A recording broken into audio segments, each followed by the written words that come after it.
उत्पत्ति अध्याय 4। जब आदम अपनी पत्नी हव्वा के पास गया तब उसने गर्भवती होकर कैन को जन्म दिया और कहा, मैंने यहोवा की सहायता से एक पुरुष पाया है। फिर वह उसके भाई हाबिल को भी जन्मी और हाबिल तो भेड़ बकरियों का चरवाहा बन गया, परंतु कैन भूमि की खेती करने वाला किसान बना।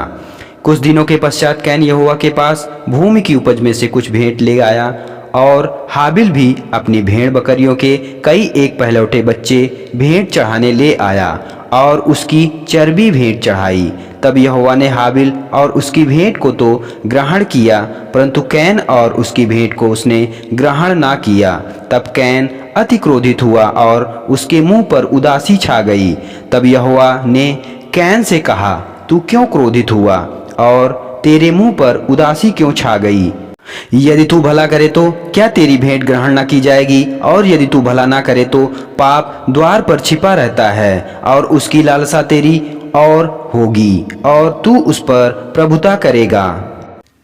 तब कैन ने अपने भाई हाबिल से कुछ कहा, और जब वे मैदान में थे तब कैन ने अपने भाई हाबिल पर चढ़कर उसे घात किया। तब यहोवा ने कैन से पूछा, तेरा भाई हाबिल कहाँ है? उसने कहा, मालूम नहीं, क्या मैं अपने भाई का रखवाला हूँ? उसने कहा, तूने क्या किया है? तेरे भाई का लहू भूमि में से मेरी ओर चिल्लाकर मेरी दुहाई कर रहा है।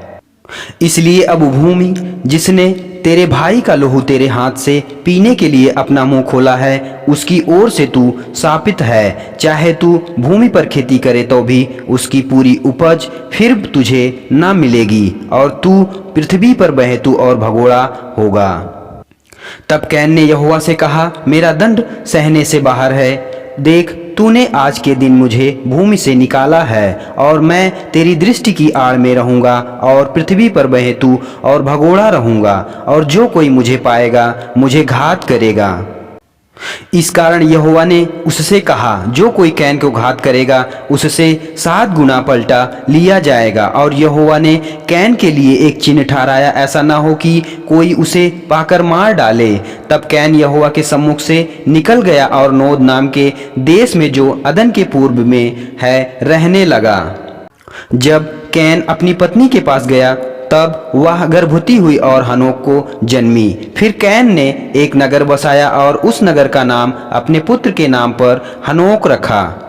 और हनोक से इराद उत्पन्न हुआ और इराद से महुएल को जन्म दिया, और महुएल ने मतुसैल को, और मतुसैल ने लेमेक को जन्म दिया। और लेमेक ने 2 स्त्रियां ब्याह ली, जिनमें से एक का नाम आदा और दूसरी का नाम सिल्ला है। और आदा ने यावाल को जन्म दिया। वह तंबुओं में रहना और जानवरों का पालन, इन दोनों रीतियों का उत्पादक हुआ। और उसके भाई का नाम युबाल है। वह बीड़ा और बांसुरी आदि बाजों के बजाने की सारी रीति का उत्पादक हुआ। और सिल्ला ने भी तुबलकन नाम एक पुत्र को जन्म दिया। वह पीतल और लोहे के सब धार वाले हथियार को गढ़ने वाला हुआ। और तुबलकन की बहन नामा थी। और लेमेक ने अपनी पत्नियों से कहा, हे आदा और हे सिल्ला मेरी सुनो। हे लेमेक की पत्नियों, मेरी बात पर कान लगाओ। मैंने एक पुरुष को जो मेरे चोट लगाता था, अर्थात एक जवान को जो मुझे घायल करता था, घात किया है। जब कैन का पलटा 7 गुना लिया जाएगा तो लेमेक का 70 गुना लिया जाएगा। और आदम अपनी पत्नी के पास फिर गया और उसने एक पुत्र को जन्म दिया और उसका नाम यह कह के सेत रखा कि परमेश्वर ने मेरे लिए हाबिल की जगह जिसको कैन ने घात किया एक और वंश ठहरा दिया।